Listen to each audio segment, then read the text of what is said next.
What myth is still widely circulated as truth? That you can reduce fat from a particular body part. Gum takes 7 years to digest. No, that's if you eat people. People take 7 years to digest. No. Gum takes 7 people to digest. Holding B+ down increases your chances of catching a Pokemon. Basically any schoolyard Pokemon rumor. I wasted so many hours scouring the Seafoam Cavern looking for that stupid mist stone. If you beat the Elite Four 13 times in a row without doing anything else in between, a secret door will open up. Scientists don't know how bees fly. According to all known laws of aviation, you, with the physics, get out of here. It's a mystery. Knuckle cracking doesn't lead to arthritis. It's just an old wives' tale people use in place of simply telling you it's annoying them. Crack away. Another one is that it's illegal to drive with the interior light on. It's not. It's just harder to see at night with it on, so drivers don't like it on when driving. Edit. I think many they've replied GHT. It probably is illegal in certain circumstances or jurisdictions. Odds. All this time I could have been playing my Gamma Boy. That people in the Middle Ages only lived to 40 or something. There was a lot of child dead, thus lowering the average age. Living till 60, 70 years old wasn't strange. It was definitely more common to die early because of lack of medical care. But yeah, it's not like people dropped of old age at 40 or 50. Exactly. Life expectancy is so high now because we figured out all the easy sugar like appendicitis and slay when it comes to preventative care. Something about touching baby birds and their parents abandoning them due to the smell of human touch. One time my son came home smelling like a bird, and I told him to get the hell out and never come back. That the tongue has different regions for salty, sweet, bitter and sour. Why were we ever taught that? Damn you, Miss Frizzle. Your blood is blue when not oxygenated. Phlebotomist here. Blood is 2 shades of red. Dark red for venous blood and bright red for arterial blood. Due to the arterial blood being oxygenated, veins look blue through the skin due to how light penetrates the skin. You generally won't see arteries through the skin as they are deeper to keep us alive.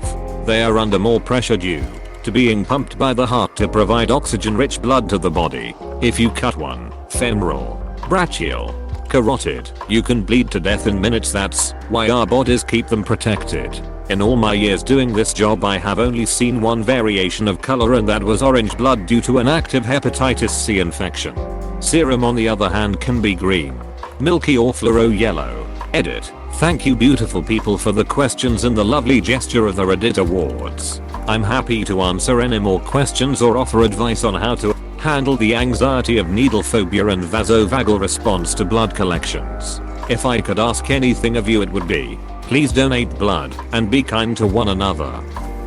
Urine neutralizes jellyfish stings. Use Vinegar instead. That stuff will actually save you. At least long enough for an ambulance to arrive. Can confirm that Vinegar helps a lot. Also warm salt water as well. Both helped a lot when I got stung. That shaving makes your beard grow better. When I was a teenager, a lot of people told me that shaving would make my beard grow faster. Well, I didn't want to shave any more than I absolutely had to, so I often went weeks at a time without shaving. It wasn't the best look for me.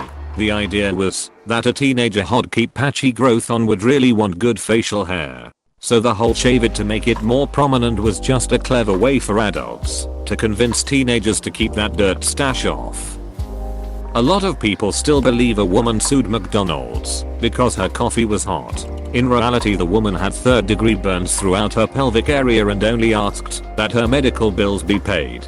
It was like only $30K or something, and McDonald's went nope.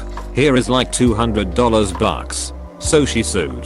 They were selling illegally hot coffee without a proper warning. Then, McDonald's spread this lie to keep their good name. Also, the lids on the cups did not seal securely. There already had been a number of burns reported as a result of the lids popping off and spilling boiling hot coffee on people. This point figured prominently in the civil trial against McDonald's. That historical armor was useless. or just something you wore, so you had a slight chance to turn a death blow into merely a serious injury.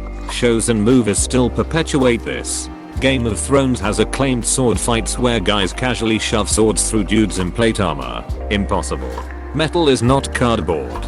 Even the most basic iron or bronze chainmail armor will be barely scratched by a slash from the sharpest katana. Well-made plate armor is impervious to all damage short of a blow from a specialized armor-piercing weapon, lance, poleaxe, etc. Close bracket. Even the earliest guns couldn't penetrate plate armor. Armor was incredibly expensive. Common people couldn't afford it, so made do without or, if lucky, with fabric armors that were still very effective protection. Close bracket. A suit of custom-made plate would have cost tonight the equivalent of a modern high-end luxury car. Why would people pay that much for something useless? Armor was very useful. That's why weapons continued to advance over the centuries, and why armor did as well. It was an arms race. Bonus: the Dark Ages being a time of post-Roman decline is a myth. We weren't set back 1,000 years by the fall of Rome. Technology continued to advance throughout the following centuries. Some things quite astonishingly so. Debated. Just to add to this on the light armor point, a cloth gambeson, padded shirt, was extremely effective against slashing weapons, and still pretty effective against anything other than a straight thrust from a spear. Swords are a sidearm. Pole/spear weapons were the most common and effective main weapons throughout history. No katanas lopping off an arm in a single blow with even just a gambeson. Amazing that smiths spent millennia refining the art of bladesmithing only for military to go he pointy stick go brrr. That whole you eat 7 spiders a year myth. It was created by some lady in the late 90s or early 2000s to prove that ridiculous things can be found on the internet, spread like wildfire, and believed by many. It's actually 7 in a lifetime. If you're on your deathbed and have only swallowed one, the other 6 will swarm your mouth at once. Press lips together. Keep the 7th spider out. I'm immortal. 1. The Bermuda Triangle. Turns out ships and planes disappear at the same rate all over the world's oceans. 2. The mystery of how the pyramids were built. They know how they were built. Ramps, pulleys, ropes and labor. Daddy long legs are actually the most poisonous spiders in the world, but don't have long enough fangs to bite you. Apostrophe. That washing chicken gets rid of bacteria. No. Cooking chicken gets rid of bacteria, given that you do it well. Washing chicken, on the other hand, can contaminate your whole kitchen with salmonella. People wash chicken? Question mark? Question mark? I asked my grandma about it years ago. It's a holdover from many decades ago. Back when most people got their meat from their butcher, rather than a supermarket. You had to rinse off your purchased meat. Any chicken cut was especially prone to being gross, missed feathers, some sort of grime from the cleaning process, etc. Standards have changed, and even if you get your meat fresh from a butcher today, you're probably not going to have random chicken feathers with your chicken breast. Antibiotics can cure virus infections. No, they don't. I think this is a lack of education or a misunderstanding, rather than a perpetuated myth. Carrots being good for your eyes. It was a myth created in WW2 by the Allies to explain how their pilots got so good at shooting down enemy planes all of a sudden. The real reason was radar technology. A vitamin A deficiency absolutely causes night blindness. However, eating extra vitamin A won't give you superhuman vision.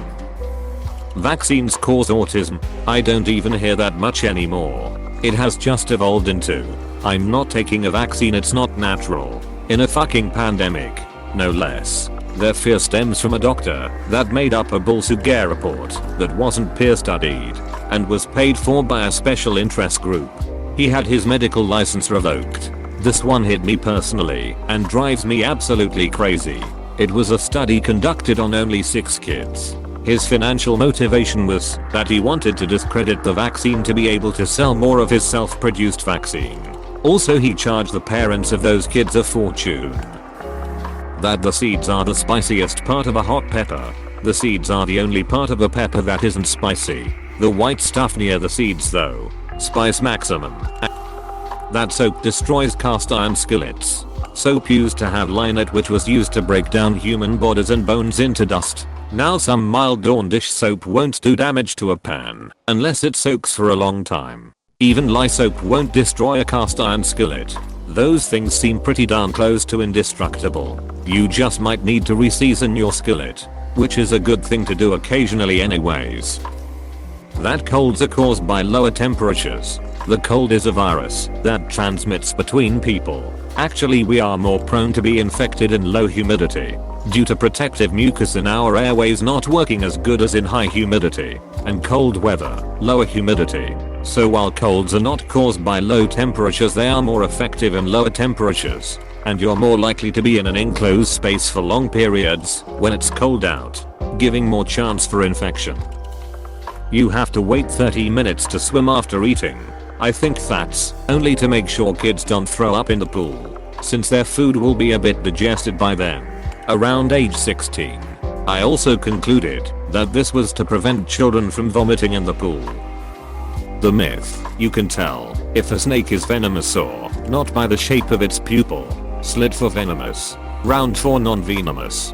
Close bracket. The truth: pupil shape has absolutely nothing to do with whether or not a snake has venom. And if you're close enough to get a good look at a snake's pupils, you're probably close enough to get bit. The advice: if you cannot, from a safe distance, immediately identify a snake beyond a reasonable doubt.